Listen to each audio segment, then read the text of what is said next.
Hi everyone, welcome back to our channel. Today మన topic ఏంటి అని అంటే కేజ్ ఫిష్ ఫార్మింగ్ గురించి మాట్లాడుకుందాము. చాలా మందికి ఫిష్ ఫార్మింగ్ చేయాలి అని అంటే ల్యాండ్ ఉండాలి అని అనుకుంటారు. కానీ కేజ్ ఫార్మింగ్లో అలా కాదు. కేజ్ ఫార్మింగ్ వచ్చేసరికి మనం లేక్స్లో, రివర్స్లో కూడా ఫిష్ ఫార్మింగ్ అనేది చేయొచ్చు. సో నేను ఈ వీడియోలో మీకు కంప్లీట్గా ఎక్స్ప్లెయిన్ చేస్తాను. కేజ్ ఫార్మింగ్ స్టార్టింగ్ నుంచి సెటప్ ఎలా చేయాలి, ఎలా మెయింటైన్ చేయాలి, ఫిష్ గ్రోత్ ఎలా ఉంటుంది అండ్ లాస్ట్ హార్వెస్టింగ్ ఎలా చేయాలి అనేది నేను స్టెప్ బై స్టెప్ సింపుల్గా ఎక్స్ప్లెయిన్ చేస్తాను. మీరు బిగినర్ అయినా లేదా ఆల్రెడీ ఫిష్ ఫార్మింగ్ మీద ఇంట్రెస్ట్ ఉన్న వాళ్ళకి ఈ వీడియో అనేది చాలా యూస్ఫుల్గా ఉంటుంది. సో వీడియోని ఎక్కడ స్కిప్ చేయకుండా లాస్ట్ వరకు చూడండి. మీకే అప్పుడు కేజ్ ఫార్మింగ్ ఎలా చేయాలి అనేసి ఫుల్ క్లారిటీ అనేది వస్తుంది. సో మీరు ఇలాంటి వీడియోస్ రెగ్యులర్గా చూడాలి అని అనుకుంటే సింపుల్గా మన ఛానల్ని సబ్స్క్రైబ్ చేసేయండి. సో ఇప్పుడు మనం కేజ్ ఫార్మింగ్ అంటే ఏంటి అనేది చూద్దాము. సింపుల్గా చెప్పాలి అని అంటే కేజ్ ఫార్మింగ్ అంటే వాటర్లో కేజెస్ని సెట్ చేసి అందులో ఫిష్ని గ్రో చేయడం అనమాట. ఇప్పుడు కేజ్ ఫార్మింగ్ వచ్చేసరికి దేనిలో చేస్తామంటే లేక్స్లో కానీ రివర్స్లో కానీ చేస్తాము. డైరెక్ట్గా వాటర్లో కేజెస్ని అనేది ఫిక్స్ చేసి దానిలో ఫిష్ ఫార్మింగ్ అనేది చేస్తాము. ఇక్కడ స్పెషల్గా ఏంటి అని అంటే సెపరేట్గా దీంట్లోకి వచ్చేసరికి పాండ్ అనేది అవసరం ఉండదు. ఎగ్జిస్టింగ్ వాటర్ బాడీస్లోనే మనం ఫార్మింగ్ అనేది చేస్తాము. అందుకే ఈ మెథడ్ ఇప్పుడు చాలా ఫాస్ట్గా పాపులర్ అనేది అవుతుంది. ఎస్పెషల్లీ తక్కువ ల్యాండ్ ఉన్న వాళ్ళకి ఇది చాలా యూస్ఫుల్ అనమాట. నెక్స్ట్ ఇంపార్టెంట్ స్టెప్ ఏంటి అని అంటే సైట్ సెలెక్షన్ అనమాట. ఇది వచ్చేసరికి వెరీ ఇంపార్టెంట్. కేజ్ ఫిష్ ఫార్మింగ్లో కరెక్ట్ లొకేషన్ అనేది చూస్ చేయడం చాలా ఇంపార్టెంట్. ఫస్ట్ వాటర్ అనేది క్లీన్గా ఉండాలి, పొల్యూషన్ లేకుండా ఉండే ప్లేస్ అనేది మనం సెలెక్ట్ చేసుకోవాలి. తర్వాత వాటర్ డెప్త్ కూడా అనేది ఇంపార్టెంట్. డెప్త్ వచ్చేసరికి 5 to 10 మీటర్స్ అనేది కంపల్సరీగా ఉండాలి. అలాగే వాటర్ ఫ్లో కూడా ఉండాలి. స్టాగ్నేట్గా వాటర్ ఉందనుకోండి, కొంచెం మూమెంట్ లేకపోతే ఆక్సిజన్ లెవెల్స్ అనేవి ఉండదు. సో కొంచెం వాటర్ మూమెంట్ ఉంటే ఆక్సిజన్ లెవెల్స్ అనేవి ఉంటాయి. నెక్స్ట్ ఇండస్ట్రియల్ వేస్ట్ ఉన్న ఏరియాస్ని మాత్రం అవాయిడ్ చేయాలి. ఇంకా స్ట్రాంగ్ విండ్స్ లేదా ఫ్లడ్స్ ఎక్కువగా ఉండే ప్లేసెస్ని కూడా అవాయిడ్ చేయడం బెస్ట్. సో ప్రాపర్గా లొకేషన్ సెలెక్ట్ చేస్తే ఫార్మింగ్ ఈజీగా ఉంటుంది అండ్ రిస్క్ కూడా తగ్గుతుంది. సో ఇప్పుడు ఇండియాలో బెస్ట్ లొకేషన్స్ ఏంటి అనేది చూద్దాము. కేజ్ ఫిష్ ఫార్మింగ్కి బెస్ట్ ప్లేసెస్ ఏంటి అని అంటే రిజర్వాయర్స్, డ్యామ్స్ అండ్ లేక్స్. ఇవి లార్జ్ వాటర్ బాడీస్ కాబట్టి వాటర్ డెప్త్ అండ్ ఫ్లో అనేది కరెక్ట్గా ఉంటాయి. అలాగే ఆక్సిజన్ లెవెల్స్ కూడా బెటర్గా మెయింటైన్ అనేది అవుతాయి. సో అందుకే ఈ ప్లేసెస్లో కేజ్ ఫార్మింగ్ అనేది చాలా ఎఫెక్టివ్గా ఉంటుంది. ఇప్పుడు మనం ఇన్ఫ్రాస్ట్రక్చర్ సెటప్ గురించి మాట్లాడుకుందాము. కేజ్ ఫార్మింగ్కి కొన్ని బేసిక్ కాంపోనెంట్స్ అనేవి అవసరం ఉంటాయి. ఫస్ట్ వచ్చేసరికి ఫ్లోటింగ్ ఫ్రేమ్. ఇది కేజ్కి మెయిన్ స్ట్రక్చర్ లాగా వర్క్ చేస్తుంది. ఇది వచ్చేసరికి యూజువల్లీ హెచ్డిపిఈ లేదా జిఐ పైప్స్తో అనేది తయారు చేస్తారు. Next nets. ఇవి ఫిష్ని లోపల సేఫ్గా ఉంచడానికి యూజ్ అవుతాయి. అలాగే ఇన్నర్ అండ్ అవుటర్ ఫ్లోట్స్ అనేవి ఉంటాయి.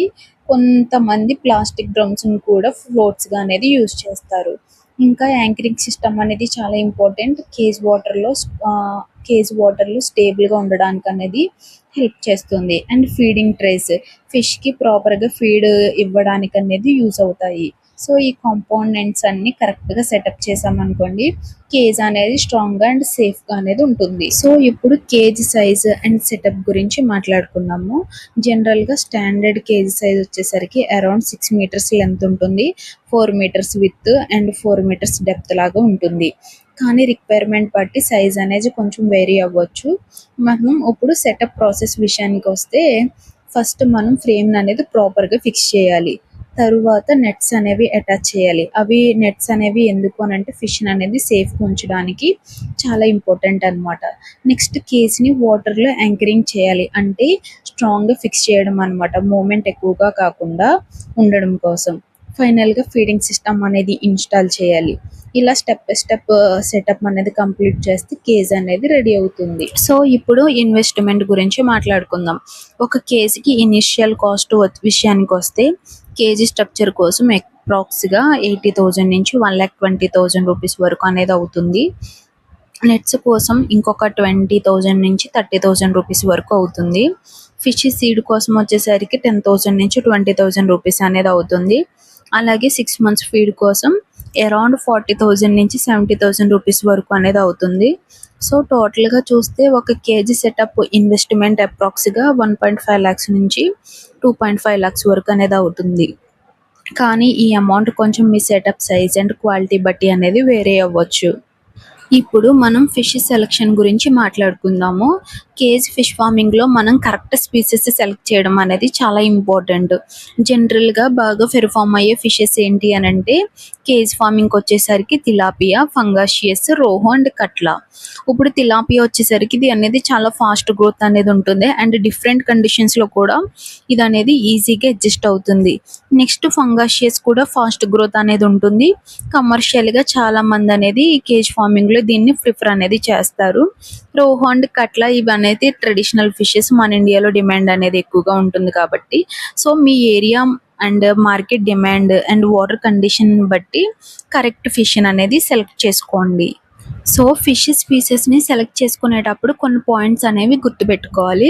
ఫస్ట్ స్పీసెస్ని మనకి అవి మార్కెట్ డిమాండ్ ఉన్నాయో లేదో మీ ఏరియాలో అనేది ఫిష్ని బట్టి డిమాండ్ ఎక్కువ ఉంటే అది మాత్రం సెలెక్ట్ చేసుకోండి. నెక్స్ట్ గ్రోత్ రేట్, ఫాస్ట్గా గ్రో అయ్యే ఫిషెస్ని కూడా సెలెక్ట్ చేస్తే రిటర్న్స్ అనేవి మనకి క్విక్గా అనేది వస్తాయి. అలాగే సర్వైవల్ రేట్ కూడా చాలా ఇంపార్టెంట్. ఎక్కువగా సర్వైవ్ అయ్యే స్పీసెస్ ఉంటే రిస్క్ అనేది ఉండదు. సో ఈ 3 పాయింట్స్ని బట్టి కరెక్ట్ ఫిష్ అనేది చూస్ చేసుకోవాలి. సో ఇప్పుడు స్టాకింగ్ అండ్ ఫిష్ రిలీజ్ గురించి మాట్లాడుకుందాము. కేజీ ఫిష్ ఫార్మింగ్లో స్టాకింగ్ డెన్సిటీ అనేది చాలా ఇంపార్టెంట్. జనరల్గా ఒక కేజీకి 3000 నుంచి 5000 ఫిషెస్ అనేవి స్టాక్ చేయొచ్చు. కానీ ఎగ్జాక్ట్ నెంబర్ అనేది ఫిష్ సైజ్ మీద అనేది డిపెండ్ అవుతుంది. స్మాల్ సైజ్ అయితే ఎక్కువ, బిగ్ సైజ్ అయితే కొంచెం తక్కువ అనేది వేయాలి. ఇక్కడ ఒక ఇంపార్టెంట్ స్టెప్ ఏంటి అని అంటే డైరెక్ట్గా ఫిష్ అనేది కేజ్లోకి రిలీజ్ చేయకూడదు. ఫస్ట్ అనేది మనం ఫిష్ బ్యాగ్స్ని కొన్ని మినిట్స్ వాటర్లో అనేది ఫ్లోట్ చేయాలి. ఎందుకు అని అంటే ఇది మన ఎన్విరాన్మెంట్కి అనేది ఎక్లమైజేషన్ అయ్యి అవి టెంపరేచర్ సెలినిటీని మనం అడ్జస్ట్ చేసుకోవడానికి అవుతుంది అనమాట. దానివల్ల అనేది ఫిషెస్కి అనేది స్ట్రెస్ అనేది ఉండదు. తర్వాత కొంచెం కొంచెంగా వాటర్ అనేది మిక్స్ చేసి ఫిష్ని అనేది న్యూ ఎన్విరాన్మెంట్కి అక్లిమైజ్ అనేది చేయాలి. అప్పుడు స్ట్రెస్ లేకుండా ఫిష్ అనేది హెల్తీగా ఉంటుంది. ఫైనల్గా ఫిష్ అనేది జెంటిల్గా కేజ్లో అనేది రిలీజ్ చేయండి. నెక్స్ట్ ఫీడ్ మేనేజ్మెంట్ గురించి మాట్లాడుకుందాం. కేజ్ ఫిష్ ఫార్మింగ్లో కరెక్ట్ ఫీడింగ్ అనేది చాలా ఇంపార్టెంట్. ఫీడింగ్ టైప్స్కి వచ్చేసరికి ఫ్లోటింగ్ పెల్లెట్స్ అనేవి యూజ్ చేయడం కేజ్ ఫార్మింగ్లో బెస్ట్. ఎందుకంటే అవి వాటర్ మీద ఫ్లోట్ అవుతాయి కాబట్టి మనం ఈజీగా అనేది అబ్జర్వ్ చేయొచ్చు ఫిష్ ఎంత తింటున్నాయి, ఎలా ఉంటున్నాయి అనేసి. తర్వాత ఫీడ్ ఫ్రీక్వెన్సీ డైలీ అనేసి వచ్చేసరికి 2 to 3 టైమ్స్ అనేది ఫీడ్ ఇవ్వడం చాలా బెటరు. మార్నింగ్ టైం ఒకసారి, ఆఫ్టర్నూన్ లేదా ఇంకొకసారి ఇలా ప్రాపర్గా షెడ్యూల్ మెయింటైన్ చేస్తూ ఫీడింగ్ అనేది ఇవ్వాలి. నెక్స్ట్ ఫీడ్ క్వాంటిటీ మాత్రం ఫిష్ వెయిట్ని బట్టి డిసైడ్ అవుతుంది. సో జనరల్గా టోటల్ ఫిష్ బాడీ వెయిట్లో 2 to 5% వరకు అనేది ఫీడ్ ఇవ్వాలి. ఎక్కువ ఇవ్వకండి, తక్కువ కూడా ఇవ్వకండి. బ్యాలెన్స్ మాత్రం మెయింటైన్ చేస్తూ ఉండండి. ఎందుకంటే ప్రాపర్ ఫీడింగ్ ఉంటే ఫిష్ అనేది ఫాస్ట్గా అనేది గ్రో అవుతుంది అండ్ గ్రోత్ బాగుంటే ప్రాఫిట్ కూడా చాలా బాగా వస్తుంది. ఇప్పుడు వాటర్ క్వాలిటీ మేనేజ్మెంట్ గురించి మాట్లాడుకుందాం. కేజీ ఫిష్ ఫార్మింగ్లో వాటర్ క్వాలిటీ అనేది చాలా క్రూషియల్. రెగ్యులర్గా మనం కొన్ని పారామీటర్స్ అనేది చెక్ చేస్తూ ఉండాలి. ఫస్ట్ డిజర్వ్డ్ ఆక్సిజన్ లెవెల్స్, ఫిష్కి ఆక్సిజన్ ప్రాపర్గా ఉంటుందా లేదా సరిపోతుందా లేదా అనేది చూసుకుంటూ ఉండాలి. Next water temperature sudden changes ఉండకుండా చూసుకోవాలి. అలాగే pH లెవెల్ కూడా మానిటర్ చేయాలి, బ్యాలెన్స్లో ఉండాలి. కొన్ని సింపుల్ టిప్స్ అనేవి గుర్తుపెట్టుకోండి. వాటర్ ఫ్లో కంటిన్యూస్గా ఉండాలి, స్టాగ్నేట్గా ఉండకూడదు. ఇలా ఉన్నదనుకోండి ఫిషెస్కి అనేది ఆక్సిజన్ అనేది సరిపోదు. నెక్స్ట్ ఓవర్ ఫీడింగ్ అస్సలు చేయకండి, అది వాటర్ క్వాలిటీని స్పాయిల్ చేస్తుంది. ఇంకా నెట్స్ని రెగ్యులర్గా క్లీన్ చేయండి, లేకపోతే వేస్ట్ అక్యుములేట్ అయ్యి ప్రాబ్లమ్స్ అనేవి వస్తాయి. సో ఈ స్మాల్ మెయింటెనెన్స్ స్టెప్స్ అనేది ఫాలో అయ్యి చేస్తే ఫిష్ అనేవి హెల్తీగా ఉంటాయి. సో ఇప్పుడు డిసీజెస్ అండ్ రిస్క్ మేనేజ్మెంట్ గురించి చూద్దాము. కేజ్ ఫిష్ ఫార్మింగ్లో కొన్ని కామన్ రిస్క్స్ అనేవి ఉంటాయి. కొన్ని డిసీజెస్ రావచ్చు లేదా ప్రిడేటర్స్ అంటే బర్డ్స్ లేదా వేరే యానిమల్స్ నుంచి అనేది అటాక్ అనేది చేయొచ్చు. అలాగే కొన్నిసార్లు నెట్స్ అనేవి డ్యామేజ్ అయితే ఫిష్ అనేవి ఎస్కేప్ అయ్యే ఛాన్సెస్ కూడా ఉంటాయి. కానీ ఈ ప్రాబ్లమ్స్ని మనం ఈజీగా కంట్రోల్ చేయొచ్చు. రెగ్యులర్గా మానిటరింగ్ చాలా ఇంపార్టెంట్ అనమాట. డైలీ అనేది మనం ఫార్మింగ్ అనేది అబ్జర్వ్ చేస్తూ ఉండాలి. అలాగే క్వాలిటీ సీడ్ అనేది యూజ్ చేయాలి. స్టార్టింగ్ నుంచి మంచి ఫిష్ అనేది మనం తీసుకుంటే డిసీజెస్ ఛాన్స్ అనేవి తక్కువగా ఉంటాయి. అలాగే హైజీన్ అనేది మనం మెయింటైన్ చేయాలి. నెట్స్ అండ్ సరౌండింగ్స్ అనేవి క్లీన్గా ఉంచాలి. సో ఈ ప్రికాషన్స్ని మనం ఫాలో చేస్తే రిస్క్‌ని కూడా చాలా వరకు అనేది అవాయిడ్ చేయవచ్చు. సో, ఇప్పుడు గ్రోత్ అండ్ కల్చర్ పీరియడ్ గురించి చూద్దాము. జనరల్‌గా కేజ్ ఫిష్ ఫార్మింగ్‌లో కల్చర్ డ్యూరేషన్ అరౌండ్ 5-8 మంత్స్ వరకు అనేది ఉంటుంది. అప్పటికే ఫిష్ యావరేజ్ వెయిట్ వచ్చేసరికి 800 గ్రామ్స్ నుంచి 1.5 కేజీ వరకు అనేది రీచ్ అవుతుంది. కానీ ఇది కంప్లీట్‌గా fish species, feeding and maintenance మీద అనేది డిపెండ్ అవుతుంది. సో, మీరు ప్రాపర్‌గా కేర్ తీసుకుంటే గ్రోత్ అనేది చాలా ఫాస్ట్‌గా ఉంటుంది. అండ్ గ్రోత్ బాగుంటే ఫైనల్ అవుట్‌పుట్ కూడా మనకి బెటర్‌గా అనేది వస్తుంది. నెక్స్ట్ హార్వెస్టింగ్ గురించి మాట్లాడుకుందాము. ఫిష్ మార్కెట్ సైజ్‌కి రీచ్ అయ్యాక హార్వెస్టింగ్ అనేది స్టార్ట్ చేయొచ్చు. జనరల్‌గా నెట్‌ని స్లోగా లిఫ్ట్ చేసి ఫిష్‌ని అనేది కేర్‌ఫుల్‌గా కలెక్ట్ చేయాలి. ఇక్కడ ఇంపార్టెంట్ పాయింట్ ఏంటి అనంటే ఫిష్‌కి అనేది స్ట్రెస్ రాకుండా హ్యాండిల్ అనేది చేయడం. హార్వెస్టింగ్ చేసిన తర్వాత డైరెక్ట్‌గా మార్కెట్‌కి సెల్ చేయొచ్చు.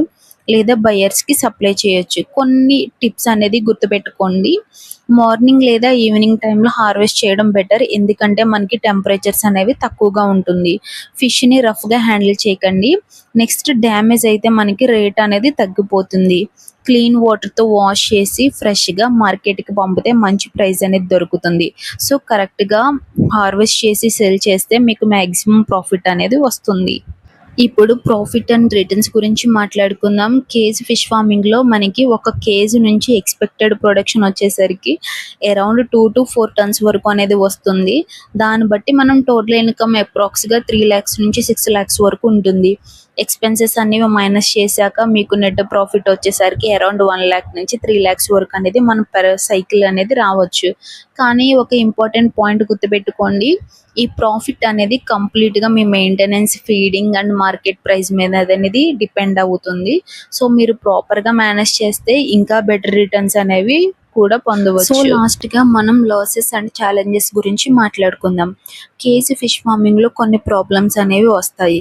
వాటర్ పొల్యూషన్ అవ్వడం, ఫిష్ మార్టాలిటీ లేదా మార్కెట్ ప్రైస్ ఫ్లక్చుయేషన్స్ ఉన్నప్పుడు, అలాగే కొన్నిసార్లు నెట్స్ అనేవి డ్యామేజ్ అవ్వడం, నెక్స్ట్ బర్డ్స్ లేదా ప్రిడేటర్స్ వల్ల లాసెస్ అనేవి రావచ్చు. బర్డ్స్ ద్వారా మనకి వైరసెస్ అనేవి రావచ్చు. నెక్స్ట్ వెదర్ కండిషన్స్ కొన్నిసార్లు అనేవి మనకి ఇంపాక్ట్ చేస్తాయి. లైక్ టెంపరేచర్స్ ఫ్లక్చుయేషన్స్, సెలినిటీ అవన్నమాట. నెక్స్ట్ కానీ ఈ ప్రాబ్లమ్స్‌ని మనం ప్రాపర్‌గా మేనేజ్ చేయవచ్చు. First correct planning and site selection అనేది చాలా ఇంపార్టెంట్. రెగ్యులర్‌గా మనం water quality and fish health అనేది మానిటర్ చేయాలి. నెక్స్ట్ క్వాలిటీ సీడ్ అనేది యూజ్ చేయాలి. ఫీడింగ్ కూడా మనం ప్రాపర్‌గా ఇవ్వాలి. నెట్స్‌ని రెగ్యులర్‌గా చెక్ చేసి మెయింటైన్ చేయాలి. పాసిబుల్ అయితే ఇన్సూరెన్స్ కూడా తీసుకోవడం బెటర్. అలాగే డైరెక్ట్‌గా మార్కెట్ లేదా బయర్స్‌తో కనెక్ట్ ఉంటే ప్రైస్ అనేది ఫ్లక్చుయేషన్ ఇంపాక్ట్ అనేది కొంచెం తగ్గుతుంది. సో, ఈ ప్రికాషన్స్ అన్నీ ఫాలో చేస్తే రిస్క్‌ని చాలా వరకు మనం అనేది కంట్రోల్ చేయవచ్చు. సో, ఈ వీడియో మీకు యూజ్‌ఫుల్ అనిపించింది అనుకుంటున్నాను. మీ అందరికీ thank you so much for watching. ఇప్పుడు మీకు ఒక స్మాల్ ఛాలెంజ్. ఈ వీడియో చూసిన తర్వాత మీరు కేజ్ ఫిష్ ఫార్మింగ్ స్టార్ట్ చేయాలనుకుంటున్నారో లేదో నాకు కమెంట్‌లో తప్పకుండా చెప్పండి. అండ్ వీడియో నచ్చితే లైక్ చేయండి. మీ ఫ్రెండ్స్‌తో షేర్ చేయండి. ఇంకా ఇలాంటి యూజ్‌ఫుల్ వీడియోస్ కోసం మన ఛానల్‌ని సబ్స్క్రైబ్ చేయడం మర్చిపోకండి. మళ్ళీ నెక్స్ట్ వీడియోలో కలుద్దాం. Until then take care. Bye bye.